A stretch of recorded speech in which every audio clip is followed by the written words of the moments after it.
La journée technique 2025, organisée par l'ASCE, a réuni installateurs, contrôleurs, formateurs et spécialistes autour d'un objectif commun, faire le point sur les sujets qui comptent vraiment sur le terrain. Entre éclairage de sécurité, normes qui évoluent, installation d'époque, chantier imprévisible et protection incendie, la journée a été rythmée par des interventions aussi variées que concrètes, et on vous résume ici l'essentiel. On a démarré la journée avec Elder Dacosta d'Inotech qui a rappelé le plus important, l'éclairage de sécurité, c'est pas fait pour faire joli, c'est fait pour sauver des vies. Pour lui, l'objectif d'une installation n'est pas de mettre beaucoup de lumière, mais de faire en sorte que, lorsqu'un incident arrive, les gens puissent sortir sans stress et surtout sans paniquer. Et puis, avec son humour habituel, il a rappelé qu'avant, l'éclairage de secours, c'était, je le cite, « le gros bordel ».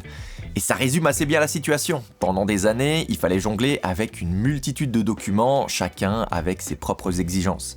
Mais bonne nouvelle, tout ça c'est du passé. Effectivement, la nouvelle SNR sur l'éclairage de sécurité regroupe enfin tout ça en un seul document clair, ce qui facilite la vie de tout le monde, installateurs, contrôleurs et exploitants.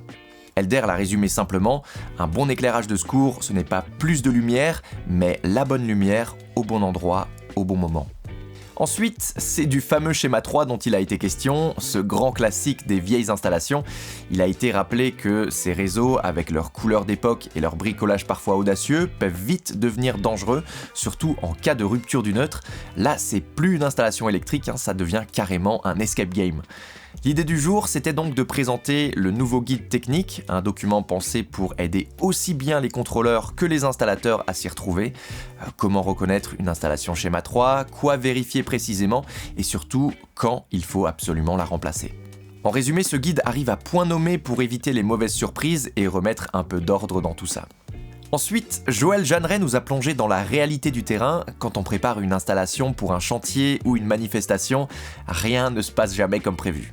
Il l'a dit lui-même, avant d'arriver sur place, on pense avoir tout anticipé, puis on découvre que la prise annoncée en 16 arrive en 32, que 30 frigos étaient prévus à la base mais qu'on en trouve finalement 68 sur place. Bref, Joël a partagé plusieurs situations très concrètes, comme ces rallonges qu'il a dû confectionner en urgence pour alimenter une tonnelle en plein milieu de nulle part, ou ces tableaux qu'il faut absolument protéger de la pluie alors qu'on se rend compte au dernier moment que l'étanchéité c'est plutôt une théorie qu'une réalité. Au final, sa présentation nous a rappelé une chose, derrière chaque installation temporaire, il y a surtout beaucoup d'adaptation, de logique et un certain sens de la débrouille. Après le repas, c'est Walter Pillon de l'ECA Vaud qui a lancé l'après-midi avec un sujet aussi vaste qu'essentiel, la protection incendie.